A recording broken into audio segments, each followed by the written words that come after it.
একটা ঘন জঙ্গলে বসবাস করত শেয়াল, শেয়ালিনী ও পুচকি।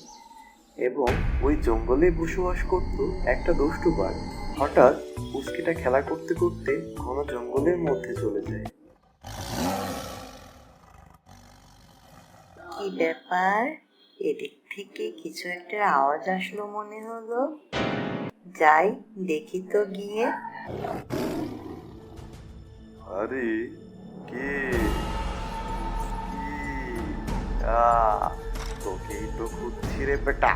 আজকে তো তোকে পেয়েছি। কে বাঁচাবে তোকে আমার হাত থেকে? আহ,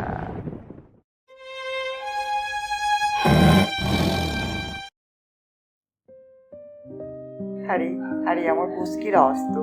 আমার আমার পুচকিটা কোথায় শোনা? পুচকি, পুচকি কোথায় শোনা মা তুই?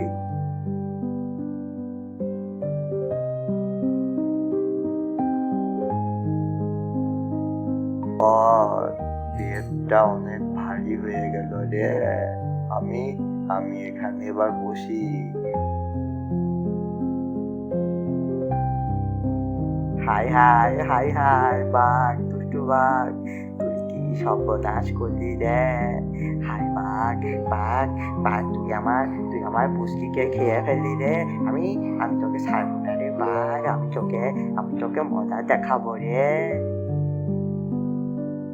তারপর বাঘটি শিয়ালটিকেও মেরে ফেললো।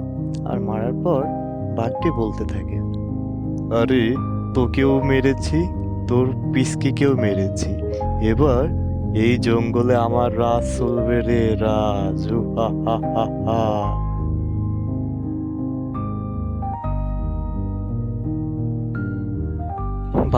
বাঘটি ঘন জঙ্গলের মধ্যে দীর্ঘদিন জীবনযাপন করে, আর জীবনযাপন করার মধ্য দিয়ে সে নিজেকে ভাবতে থাকে সে এই জঙ্গলের রাজা।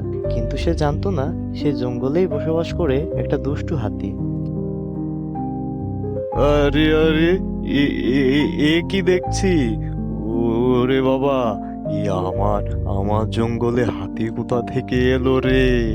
এই এই পাগলা হাতিটা তো আমাকে আমাকে এবার মেরেই ফেলবে। ওরে বাবা!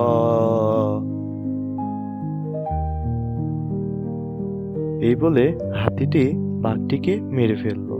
আর হাতিটি নিজেকে বনের রাজা হিসাবে ঘোষণা করলো। আর তারপর হাতিটিও বেশ কিছুদিন জঙ্গলে একা একা বসবাস করতে থাকে।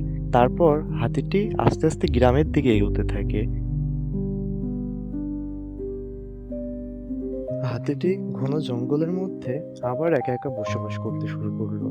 অতঃপর সে যখন দেখলো যে পুরো জঙ্গলে সে একা, ওই গ্রামেও কেউ বসবাস করছে না, সে একাই ওই জঙ্গলে, সে তখন মনে মনে বলে, হায় হায়, আমি এ কি করলাম? পুরো জঙ্গলে আমি তো একা, সবাইকে মারা আমার বোধহয় উচিত হয়নি। এবার এবার আমি এই গ্রাম ছেড়ে আবার জঙ্গলে চলে যাই। এই বলে হাতিটাও জঙ্গলের মধ্যে চলে গিয়ে সকল পশু প্রাণীর সাথে সে বসবাস করতে লাগলো। হাতিও খুশি থাকলো, গ্রামেও আবার সবাই আস্তে আস্তে ফিরে এলো।